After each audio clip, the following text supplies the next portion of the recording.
Danke bafethu, welcome back to Nkuliswa. Bruce Vumo bekhuluma nemedia bafethu izolo. Uthe yena ujabule ukuba iplayer le-Kaizer Chiefs, whether uyadlala noma akadlali, lokho akubalulekanga kakhulu, but into ebalulekile ukuthi uyiplayer le-Kaizer Chiefs. So kusho ukuthi uzoyisupporta i-team behind closed doors, or even maybe as a second option or a third option laphana ku-Kaizer Chiefs.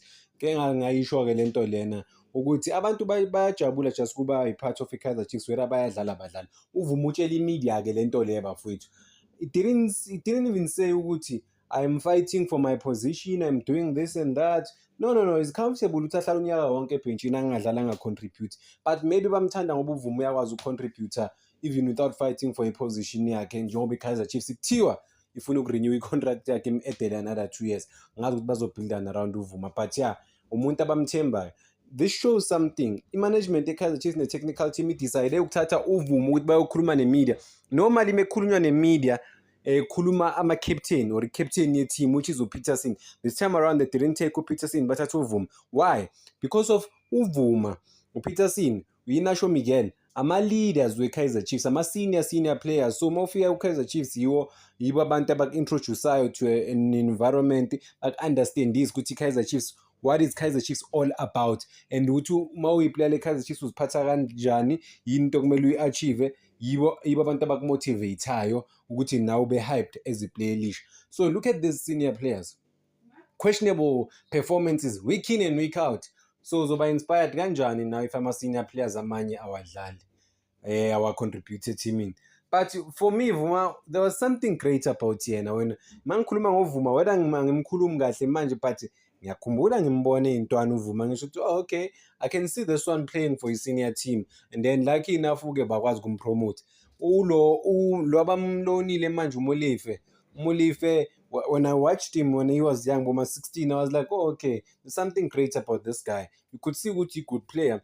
It makes sense ukuthi ngelinye ilanga, it would make sense ukuthi ngelinye ilanga bampromote to his senior team, but he never got an opportunity. But into engiyibuzayo na mina enkulu bafethu ukuthi why Kaizer Chiefs iba patient lese ngovuma over 30, whereas banabadlali abancane abangabanika lesikhala sakavuma ukuthi babe patient ngabo around bona abadlali, ukuthi bayazi ukuthi in the next 3-4 years uzodlala. Manje you have umuntu ona 10 years eteamini ku-professional first team, but akaka-contribute that much for a team. So even nama-strikers, like different departments laphana ku-Kaizer Chiefs, you are patient. Into esitshelwa yona njalo ukuthi ama-players adinga isikhathi ukuthi a-adapte ku-Chiefs. Siya-understand, I do understand when people say that you need time to adapt, but as a senior player lese uMayo, Igataro, bani labadlali abane-experience, oMaurice nabanye abadlali abane-experience kudala abadlala ku-professional setup, why kumele ubanike isikhathi? And abaningi bayaflopa, oShiva Viro baflopa, nabanye oCaleb baflopa.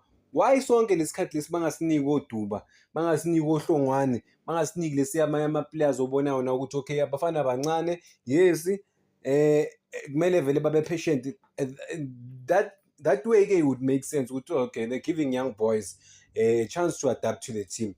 Imagine giving a 30-year-old and being patient and being told ukuthi no, you gotta be patient with these stars, you gotta be patient with Umayo, you gotta be patient with uSilva, you gotta be patient with Ubani. The team is kube nawo wonke lama-excuse lawa khona. Why lama-excuse bangawathathi banike i-responsibility abafana abancane, babatshela ukuthi okay, we want you to get ama-results for a team, but we do understand if abanye benu abekho ready. If you're not ready ukuthi udlale uyilwele le team, just raise your hand, but i-opportunity yokuthi udlale uzoyithola. So kunika 10 games this season, and then sobona makuphela isizini ukuthi ucontribute kangakanani eteamini, then we can build from leyo nto leyo-ke ukuthi uyi-senior player laphana ku-Kaizer Chiefs. Nozibambalana kwamanje bafethu, danko, ngakhohlwa ukulike ni-subscribe. What do you say about indaba kavuma, uyi-senior goalkeeper? Uthi nje ujabule ukuba ku-Kaizer Chiefs, whether uyadlala or akadlali.